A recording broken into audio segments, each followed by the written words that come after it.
What's up? It's official. Ukraine is getting F-16s. This week, the U.S. has approved the Dutch and the Danes to deliver their F-16s to Kyiv. 19 Denmark F-16s are going to be delivered over the next 3 years to Ukraine. The Netherlands, with 42 F-16s, has not announced how many they're going to deliver. But today, I want to jump in and talk about a lot of the complexities and challenges with this game plan and whether or not it is going to be the golden bullet that saves Ukraine. The Netherlands and Denmark have stepped up, and they are the ones that are going to donate jets. Those are the ones we know so far. But there's a lot that goes into this. Not only is it just the donation or the delivering of iron, delivering of the F-16s to Ukraine, which is no small feat in itself, being that that is a significant asset these countries are giving up, that they utilize for their defense of their nation and to participate in coalition operations. But we got to talk about training. We got to talk about logistics. And we got to talk about the infrastructure that goes into this. So let's jump into the training aspect. Denmark and the Netherlands have already begun training Ukrainian F-16 pilots. They've reached capacity. So the U.S. has also announced this week that they will be training Ukrainian F-16 pilots. They're going to do so out of the 162nd Fighter Wing down in Tucson. There is a Dutch training detachment there. We have a couple coalition partners that are down there. We've trained the Iraqis down there, and that's Air National Guard pilots with a mix of a couple active duty pilots who are training U.S. Air Force F-16 pilots, as well as some of our partner nations that fly the F-16. So they're going to start absorbing and producing some capacity for Ukrainian F-16 pilots. There's also been an announcement that there's going to be a training center that is going to be developed in Romania for Ukrainian F-16 pilots, but there's a lot to this. So I have mentioned before, flying the F-16 is an easy thing to do, in my opinion. I think inherently, after a couple sims, you can throw someone who has been through pilot training or some other fighter training. You can throw them in an F-16 and they'll be able to figure it out. Employing the F-16 is the challenge. So what does training look like? Well, for our Ukrainian counterparts, it has not been announced publicly what that training is exactly going to be. But let's say you're an F-16 pilot in the United States. What did it take for you to get to the point where you're flying combat missions?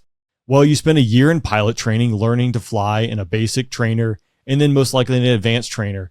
In the Air Force, it's a T-6 is the basic trainer. It's a turboprop aircraft.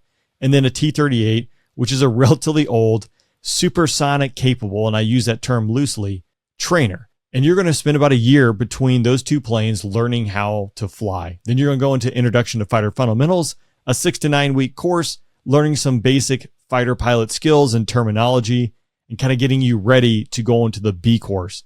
The B course is where we teach the F-16, the F-15, the F-22. Those courses typically run 8, 9, 10 months, where students are learning not only how to fly the aircraft, but learning some of the basic employment skills. Then you're going to go to your fighter squadron, and that is where you're going to spend another 3, 6, 7 months learning how to do the mission of that jet, how to actually really employ it and really digging into the weeds. So from start to finish, it's quite a lengthy process. Now let's assume you're an F-15 pilot going to the F-16. You already have fighter experience. You already have a tool bag full of airmanship. Well, it's not going to take you as long to go through the F-16 training, but you're probably still going to spend 3 to 5 months learning how to transition to the F-16. And then when you come out, you're still a new guy or gal in the F-16. So it's going to take some time to figure out how to employ the F-16 and run the tactics and best manipulate the sensors and the tools available to you in that aircraft. So we can assume that most likely this first batch of Ukrainian pilots coming over to the United States and training in Denmark and the Netherlands, as well as 11 other nations that are participating in this training, they're most likely former fighter pilots in Ukraine, or they're fighter pilots in Ukraine who've flown the MiG-29. They're coming over, and now they're going to have to learn the F-16.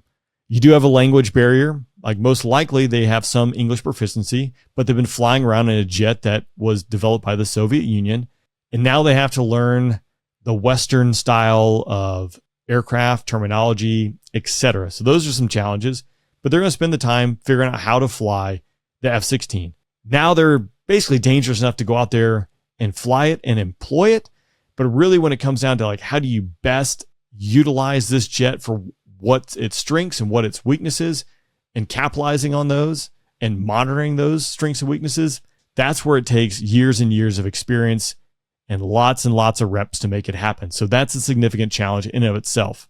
So then once these pilots pop out of F-16 training, they show back up in Ukraine, they're not getting a whole lot of airtime where they can just go out there and get the reps. It's trial by fire. They're operating in a contested environment. Their country is under attack. So this not only presents problems for the pilots, but for the maintainers, the logistics infrastructure, etc.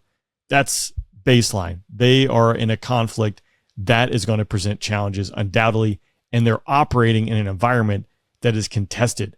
You have advanced Russian surface air missile systems.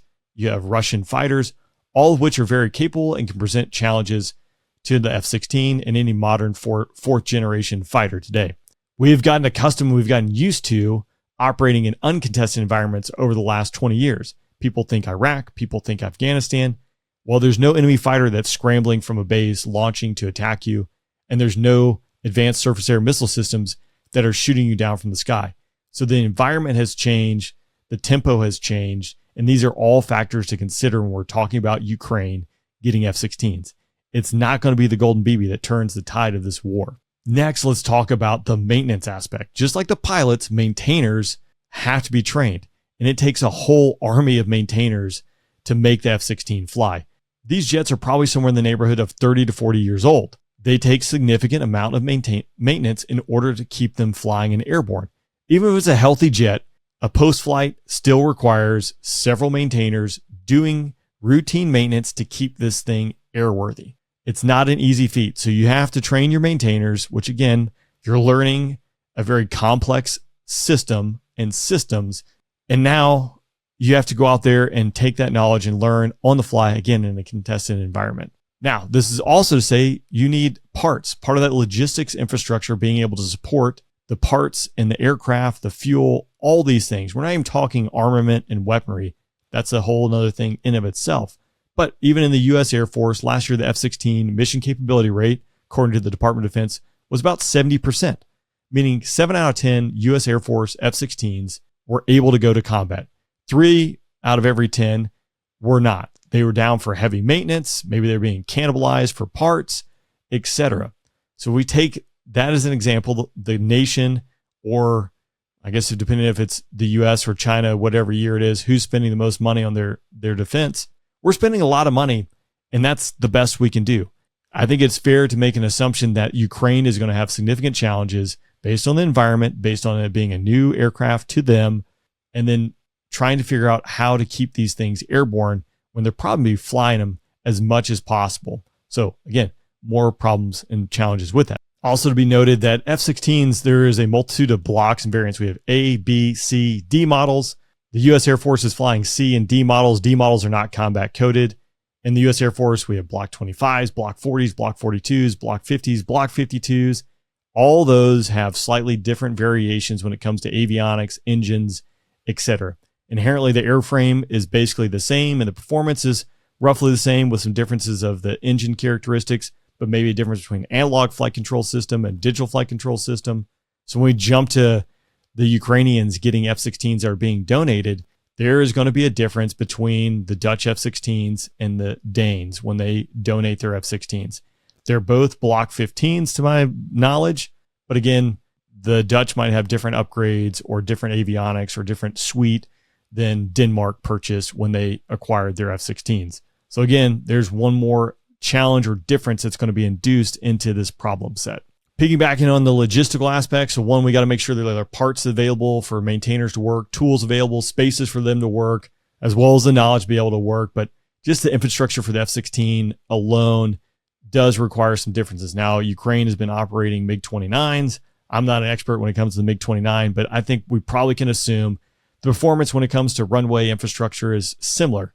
Big difference for the F-16, though, that intake underneath the cockpit where all the air flows into the engine, that is a huge vacuum. The F-16 is very susceptible to FOD, so foreign object debris. It could be a trash bag that gets sucked down the intake, a book, a piece of trash. You have to have a pristine environment, little pebbles and rocks. FOD walks, FOD prevention, FOD attention is a very big deal when it comes to the F-16. Now that can be probably a pretty quick fix, beating attention to detail into these maintainers and these pilots as they start operating F-16. but it's something that can be a big deal and can be catastrophic to the F-16. So all in all, Ukraine getting F-16s, it's probably a great thing. We're supporting a nation that is under attack. That said, this is not a golden BB. This is not going to be an easy fix. Just outlining the rollout of the Danes who have said, hey, this is how many jets you're getting. It's going to be 3 years. You're taking 6 jets by the end of this year, 8 jets next year, and 5 jets in 2025 from Denmark. Again, this is not a fast, easy fix. And when it comes to the iron, that's going to take a lot of time. When it comes to training pilots and maintainers, that is going to take a lot of time to get them ready.